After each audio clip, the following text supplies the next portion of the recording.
अस्सलाम वालेकुम। कल हम लोगों ने पढ़ा था कि फ्रेज़ क्या होती है और नाउन फ्रेज़ के बारे में। तो आज हम लोग देखेंगे कि एडजेक्टिव फ्रेज़ हमारे पास क्या होती है, ठीक है? सो एडजेक्टिव फ्रेज़ अगर एक सेंटेंस में हमारे पास हो, तो ये एक ऐसी फ्रेज़ होती है जो हमारे पास एक एडजेक्टिव के तौर पे काम करती है। अब जो मैंने ये बात बोली कि ये एक ऐसी फ्रेज़ है जो एडजेक्टिव के तौर पे काम कर रही है। इस बात का क्या मतलब है कि एडजेक्टिव का जो काम है वही इस फ्रेज़ का काम है और एडजेक्टिव का क्या काम है कि वो नाउन को या प्रोनाउन को मॉडिफ़ाई करती है। तो इस फ्रेज़ का क्या काम होगा कि ये फ्रेज़ भी उस नाउन को या प्रोनाउन को मॉडिफ़ाई करेगी, ठीक है? तो अब एडजेक्टिव फ्रेज हमारे पास एक सेंटेंस में 3 तरह के स्ट्रक्चर्स में मतलब 3 तरह से हमारे पास ये जो एडजेक्टिव फ्रेज है ये पाई जा सकती है। एक इसमें होगा कि एडजेक्टिव प्लस एडजेक्टिव, दूसरा इसमें होगा adverb plus adjective and third ये होगा कि अगर एडजेक्टिव फ्रेज हमारे पास as a prepositional phrase act कर रही होगी एक सेंटेंस में। ठीक है? तो अब एडजेक्टिव प्लस एडजेक्टिव में इसकी एग्जांपल देखते हैं कि he is a brave courageous leader. तो अब इस सेंटेंस में हमारे पास जो लीडर है वो तो एज़ अ नाउन यानी सेंट्रल वर्ड के तौर पे एक्ट करता है। बिकॉज़ हमारा जो सेंटेंस है वो उस लीडर के बारे में है। तो उससे पीछे क्या लिखा हुआ है कि करेजियस एंड करेजियस से पीछे क्या लिखा हुआ है ब्रेव। तो ये एक एडजेक्टिव प्लस एडजेक्टिव का स्ट्रक्चर है। क्यों? क्योंकि करेजियस हमारे पास लीडर यानी नाउन को मॉडिफाई कर रहा है और जो ब्रेव है वो भी हमारे पास लीडर यानी नाउन को ही मॉडिफाई कर रहा है। अब क्वेश्चन आएगा, आप लोग पूछोगे कि जनाब ये एडजेक्टिव प्लस एडजेक्टिव का स्ट्रक्चर क्यों है? व्हाई कैंट वी से it like adverb plus adjective? ठीक है, बनता है ना क्वेश्चन के। अब क्यों? मैंने क्या कहा था कि एडवर्ब हमारे पास एडजेक्टिव को वर्ब को मॉडिफाई करता है, ऐसा ही है।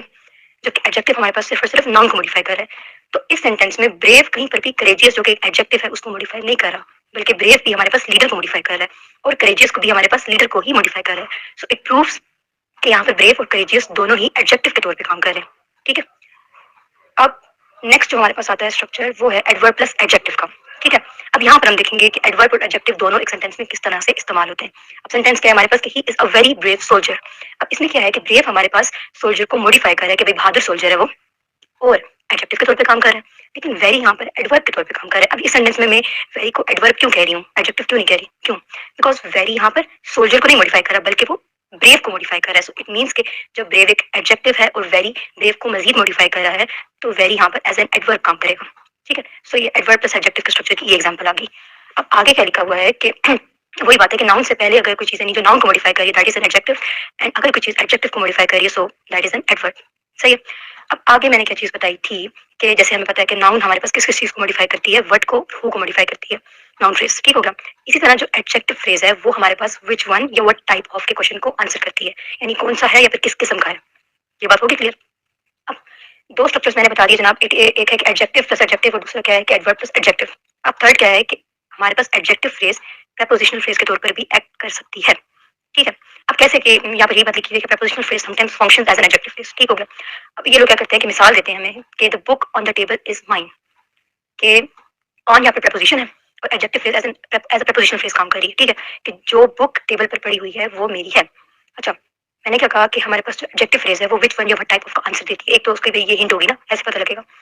दूसरी हिंट हमारे पास क्या है कि अगर हम उस जुमले का उर्दू में तर्जुमा करेंगे तो हमारे पास जो का लफ्ज आएगा कि जो किताब मेज पर पड़ी हुई है वो मेरी है। सो सेंटेंस का जब तर्जुमा करोगे तो भाई उसमें जो का लफ्ज आएगा एंड इट प्रूव्स के दैट वही sentence is an adjective phrase या फिर उस सेंटेंस में एक एडजेक्टिव फ्रेज इस्तेमाल हो रही है।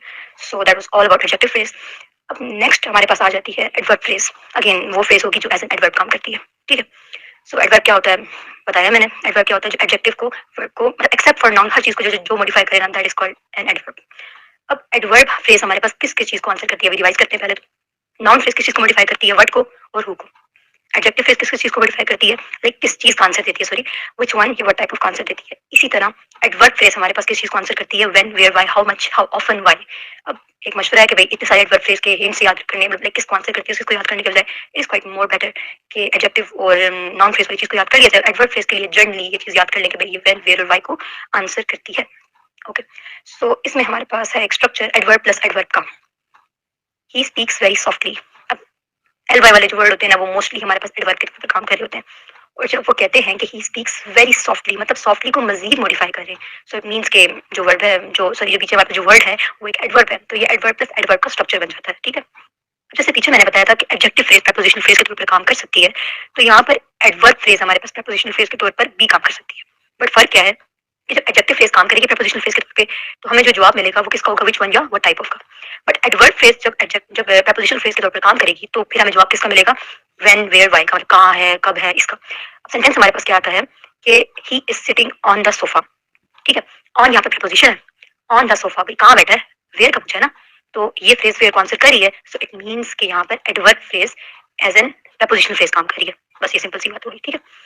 अच्छा, आगे हमारे पास कुछ प्रैक्टिस सेंटेंस हैं। पहला सेंटेंस है कि please bring me the bag on the table, और दूसरा सेंटेंस है हमारे पास please place the bag on the table. अब जनाब बताना है हमने कि ऊपर भी ऑन द टेबल वाली फ्रेज इन लोगों ने अंडरलाइन की हुई है, नीचे भी ऑन द टेबल वाली फ्रेज इन लोगों ने अंडरलाइन की हुई है ना। कौन सी फ्रेज एडजेक्टिव है और कौन सी फ्रेज एडवर्ब है।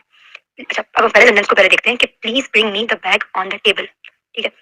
जो बैग टेबल के ऊपर पड़ा हुआ है बराए मेहरबानी मुझे लाकर दे।